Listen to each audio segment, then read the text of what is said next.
Hi, welcome to Health Talk. My name is Jenny Nguyen and I'm here with Kimberly Pham and Audrey Chang. Today we're going to talk about exercise and the elderly.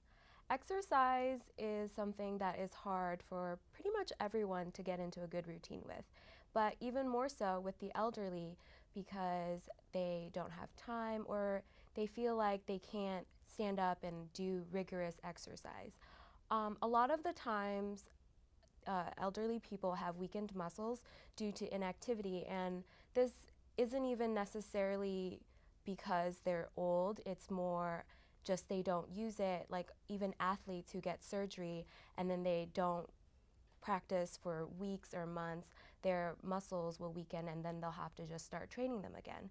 So today we're going to talk about ways that elderly patients can exercise in the comfort of their own home and not even with rigorous stuff, just low impact exercise that keeps their blood flowing and muscles strong. So Kimberly, what did you bring for us today?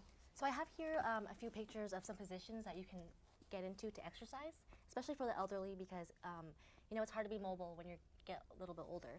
So the first one I have is like seated position. So when you're seated, there are some exercises that you can do.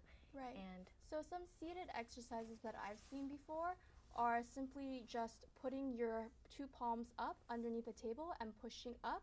This will work the biceps. And then there are also some exercises with just holding textbooks in your hands and keeping them still.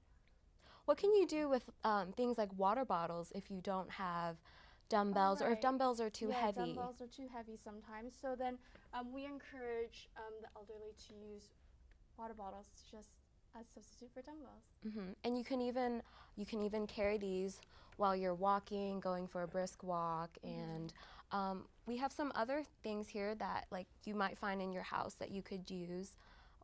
What can you do with a towel?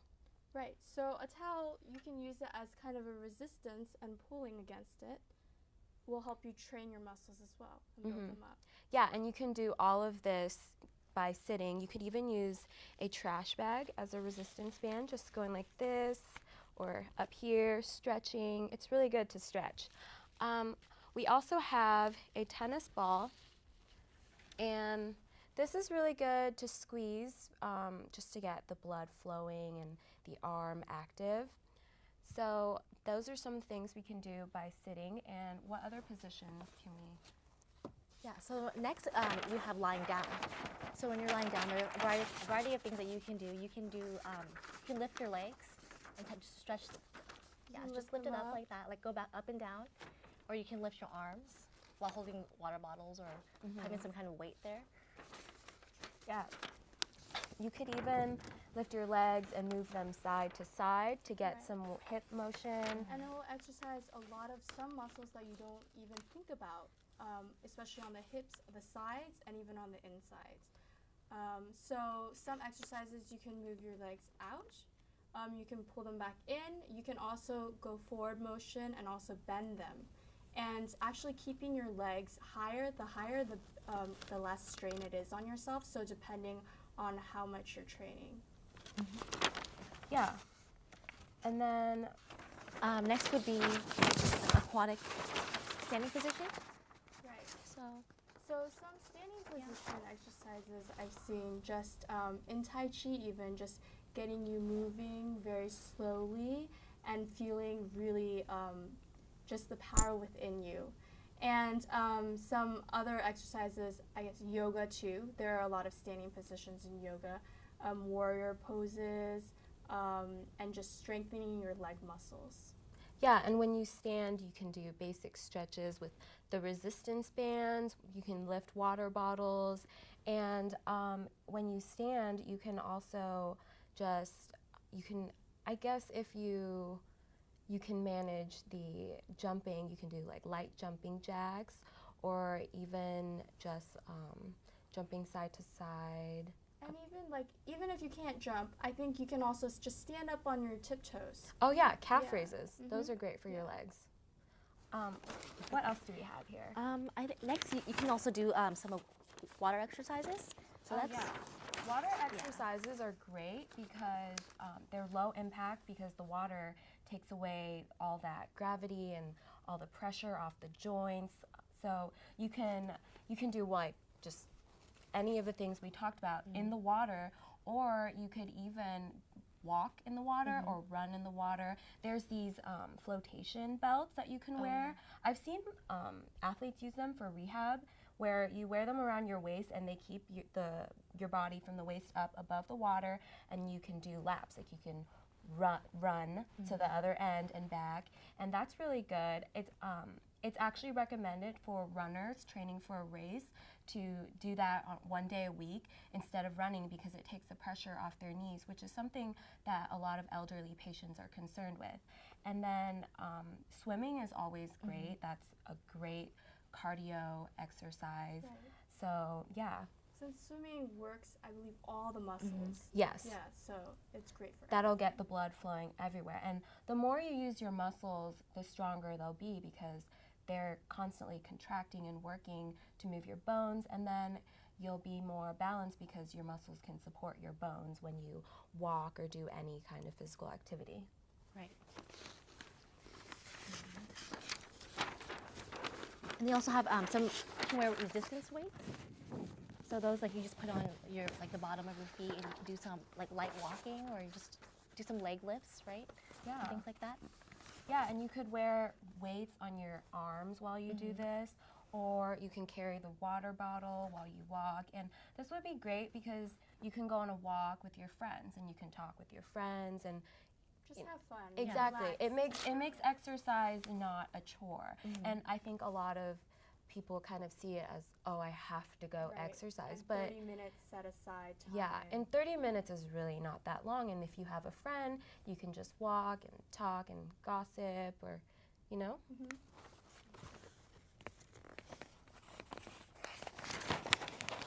And then there's always just hiking, you know, going outdoors. You know, being outdoors is always nice. You know, it takes away from the exercise a little bit. You know, it's just nice having the fresh air, going on a walk, and Enjoying the scenery. yeah. Yeah, and some hikes are more uphill than others, so that'll be more of a challenge for your body, but that's a great workout for you.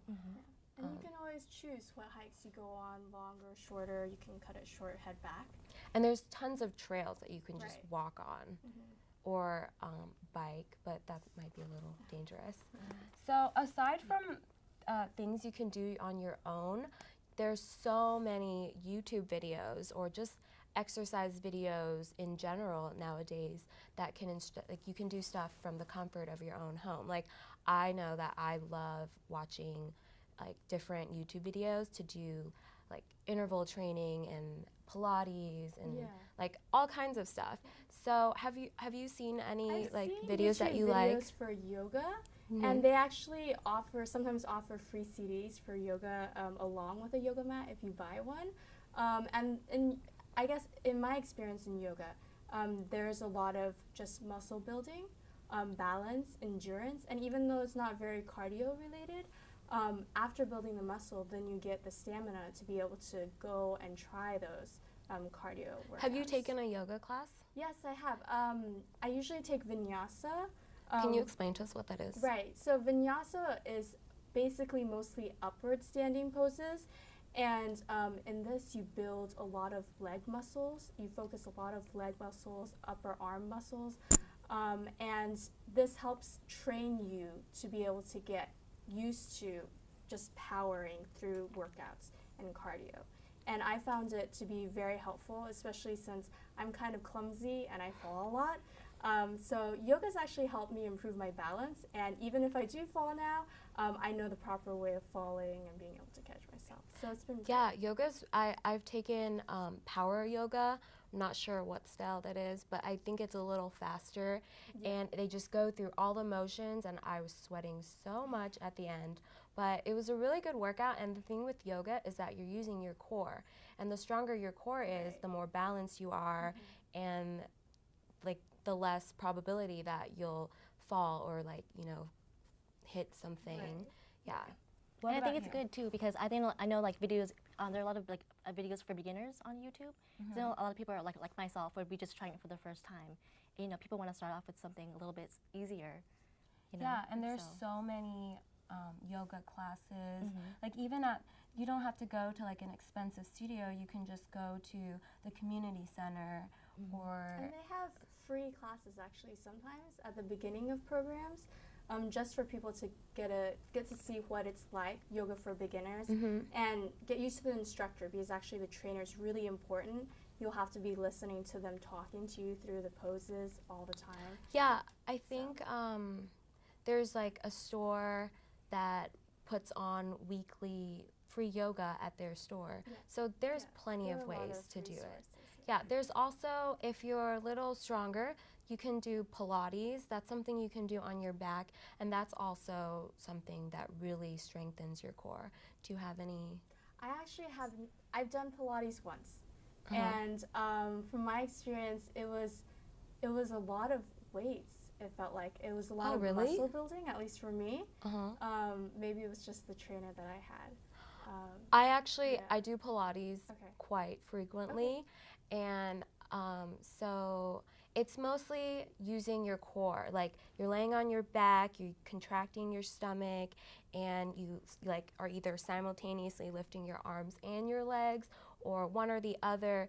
But they also do like using yoga blocks, or there's like Yeah, the bands. the former, they're Yeah. called reformer bands, I Okay, think. yeah. And then there's also a lot of arm strength, because you do a lot of planks and And stuff. a lot of just holding there. Yeah, between and push-ups. even Yes. though that might be a little more difficult for someone who's elderly, Right. they could do it on carpeted, like Yeah. with a pillow on their knees or something. They don't have to do it with just their hands and Right. feet. And they always customize it. You can always choose your Yeah, level. there are always ways to adjust to your own level of difficulty. And all of those things just really strengthen your muscles so that you're stronger and that you keep using them. So, Kimberly, do you have like a favorite exercise that you think would help? For me, I'm more of a runner, so I guess like for the elderly, I think walking is a really good routine for them. Even like a 30-minute walk, like you said earlier, is a really good workout for the elderly. And everything that we mentioned so far has been really good, because a lot of the equipment, I mean, you don't need equipment for this. Like, you do it at home, within the comfort of your own home. You can use water bottles, just everyday things you find lying around. So that's good. Right. Yeah. Yeah, and I've seen people at the park.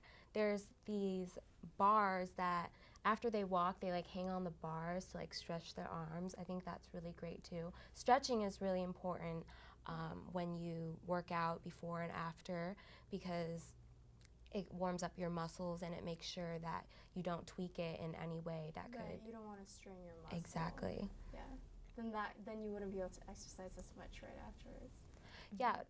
So at the office, have you talked to any patients about exercise? Because on the form, like we ask them how often they exercise. So, like, what have patients? I think usually patients might ask for recommendations, and especially it's important to recommend that they have a balance. I think everyone needs a balance between having enough cardio and also being able to train your muscles to be able to get to that intense level of cardio. So for each patient, sometimes it's difficult because they have different schedules, obviously. They might not have time. So it's important to customize, I think, your own training time and making sure to fit it into your schedule. What would you recommend for a patient who just had surgery in the eye? Like they can't see in one Surgery eye. in the eye. I believe surgeries for the eyes, usually we don't want them to do too much exercise at all. They should be relaxing so that it heals over well, because we don't want it to there to be another problem right afterwards. But how long after will it be okay for them to be physically active? It depends on each patient, but and it also depends on the procedure, of course. And I think at least 2 weeks, just being able to relax, staying on the bed, not too much, and especially not too much head movement and sudden head movement, right? And no going up and down the stairs and just bending or anything. So it's good to relax at that time, and then maybe catch up on the exercise and intense workouts later. Yeah. what do you think about elderly patients using exercise machines, like the bulky ones at the gym or things like that? Do you think, would you recommend that? Well, I know like some elderly are more capable of doing those kind of things. A lot of them are still very active. So I think depends on how healthy the person is and like what kind of intensity level they want. But I think for most patients, like most elderly, probably want to slow it down a little bit more. So they should just do maybe go on the bicycle. You know, do a few like maybe 15 minutes on the bicycle. Do like a slow walk on the treadmill, would be good. Using the dumbbells, light dumbbells. Mm-hmm. So yeah, the gym is like good because everybody can customize their own workout to their level of intensity. Low impact, low repetition. Mm-hmm. The gym is also great because there's group fitness classes. Mm-hmm. I know like some of my friends' grandmas take like group aerobics and Zumba and things like that. Mm-hmm. Have you guys taken classes like that? I've taken Zumba. Yeah, did you like it? There are actually quite a few elderly there. Right? That you mentioned it. And I think Zumba is just a great way for cardio and also like work your abs and your core. And I think it's important to have fun while you exercise because otherwise if you aren't having fun, you most likely aren't going to want to keep exercising. And Zumba makes it fun by going to the beat, and especially for people who are kind of coordinated because there's a routine, they can pick it up right away. For people who, like me, are a little more clumsy, it might take like 2 or 3 classes to get used to the routine, but once you do, it really is a lot of fun. I actually have I have a Zumba game on my Wii. Oh, right. But I also just realized that the Wii has some kind of fitness thing that has that. The Wii Fit. Yeah, I think, that you stand on. Yeah, my parents actually bought one of those, like when it first came out. Too. That would be great for the elderly because you can do that in your living room and you just follow the TV. You don't even have to go anywhere. Turn on, you know. Yeah, they have games. They have like aerobics and they have yoga. They have you tried it? I've tried it. So my parents have the Wii Fit at home, and so like they bought it just for the purpose of trying to exercise and be a little bit more active. And like they have games. They have like tennis games and a lot of balance games too. So it helps work out different things, like depending on what you want to do. Yeah, that's so great. There's also a lot of blogs nowadays, like health, lifestyle, fitness blogs, and I think that people, I've seen blogs that do like, oh, we're gonna do a 90-day fitness challenge, and you don't have to do anything crazy, but I think it's so great for those blogs to create that sense of community and that all these people are trying to stay active and be active. There's what do you think about like health and nutrition, because that affects their ability to exercise? Right, it does. And when it comes down to being healthy, you do have to balance exercise and just the number of calories you intake and what type of calories you're intaking. And to be able to watch that, at least for nutrition, you should be making sure you get the proper amounts for each type. So carbs, protein, fruits and veggies, and just making sure you're eating a healthy diet, I think is number one. So, do you have any tips for nutrition too? Yeah, for nutrition, you should follow that, that food plate that they have, but more so you need a balanced combination of protein, carbs, and fiber. I think a lot of people forget that they need fiber in their diet because fiber keeps you full so that you're not starving in 2 hours. And then the protein is longer lasting. The carbs get taken up first, but that gives you the immediate energy. Right. And it's really important that after people exercise, they eat carbs and protein to replenish their energy stores because those get depleted while you exercise. So as in terms of nutrition, I think that it's a lot better and a lot of nutritionists, like dietitians, would recommend that you have 4 to 6 small meals a day, probably 2 to 3 hours apart, so that your glucose levels are maintained rather than eating a large breakfast and spiking and then coming down. Right. So, but that's difficult because it's so hard to remind yourself to eat frequently, and if you're busy, like you can't. So I just think that people need to be mindful of what they're eating, mindful of their eating schedule, and definitely drink tons of water. Tons and tons of water. Water's great. So, do you have any tips, I guess, for the elderly in general who maybe are stuck in bed a lot, not very mobile or not very active? I think that lying down exercises help a lot, but for people maybe with arthritis, it might be painful. And I actually had an aunt who was taking yoga up until she was 60, 65. And then as soon as she stopped it for a year, she got arthritis. And she couldn't move as much and she couldn't get back into it. So, I guess. Yeah, so our body, our muscles, and our joints are like, they're like doors. Like if you don't open them for a long time, they're creaky and they stiffen. So if you don't use your muscles, if your aunt stopped doing yoga, so she wasn't moving around, she wasn't utilizing all those joints, so they got stiff, and that's why, like, you know, they get inactive and then you can develop things like arthritis.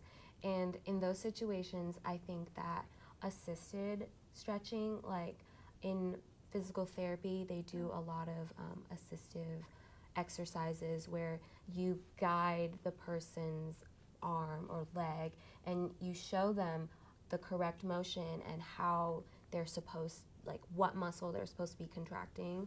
So I think that helps a lot, because then at least even if they can't move it by themselves, you're helping them and you're moving them.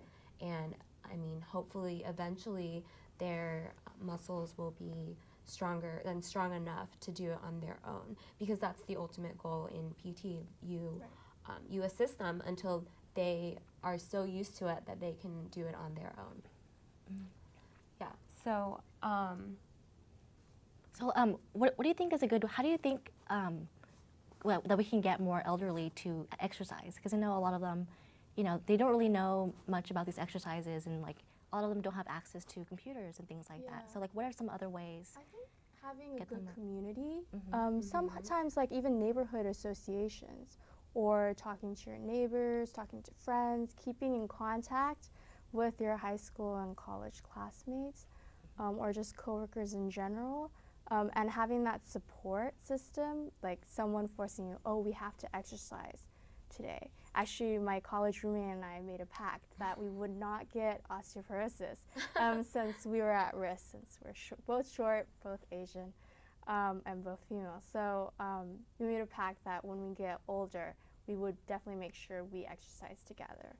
So I think it's important to have communities and that support group. Yeah, it's really important to have a support group. Like, just have friends, family members encouraging you would probably be the most effective, since they probably live with their family members, or if they live alone, then like their spouse, or just have someone check in on them. And I see people, like elderly people, going on walks all the time, so you can have like a walking group or something like that to keep you active. And I think that the more you stay active, the more you'll like it, because exercise releases endorphins and you feel good and you want to feel good. So yeah, just having a large support system, because you know, you've seen TV shows like The Biggest Loser and shows that promote losing weight, and we're not saying that elderly people need to lose weight, but what they have is support and motivation. And like, I think if you go to a gym, then you might have your trainer support you, or even if you just do it at home, your children will support you, or your siblings, your family, and it's just and everyone can exercise together. Exactly. Yeah. I think that everyone secretly loves exercising. They just don't want to admit it, because they see the crazies at the gym sweating, and they're like, no, I don't want to be like that. But no, I think that the more you are active, the more you will enjoy it and see the benefits. Right. So we're winding down on time, and what do you think is the take-home message for today?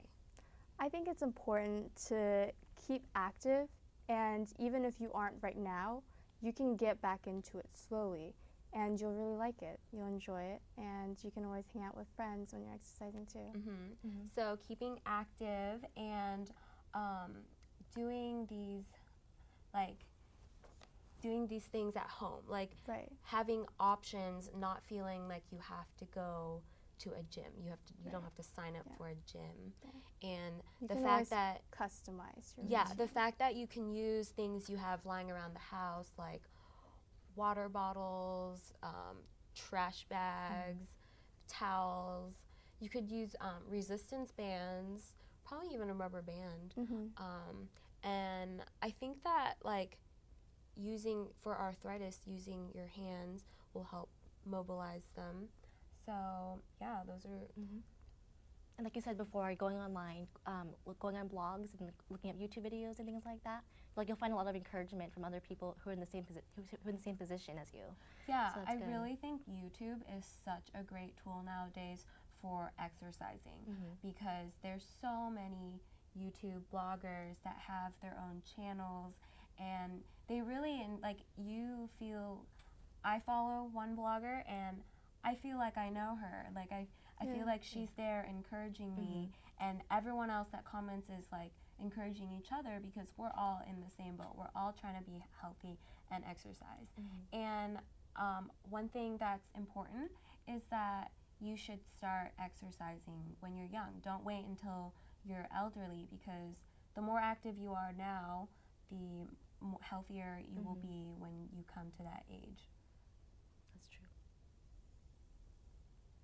Okay, so any last minute tips from, I guess, viewers out there? No, Just in general? Yeah. I think that's it. Stay active, keep yourself motivated, have a good support group, be creative with your workouts, and have fun. Just really enjoy your workout. Thank you for watching.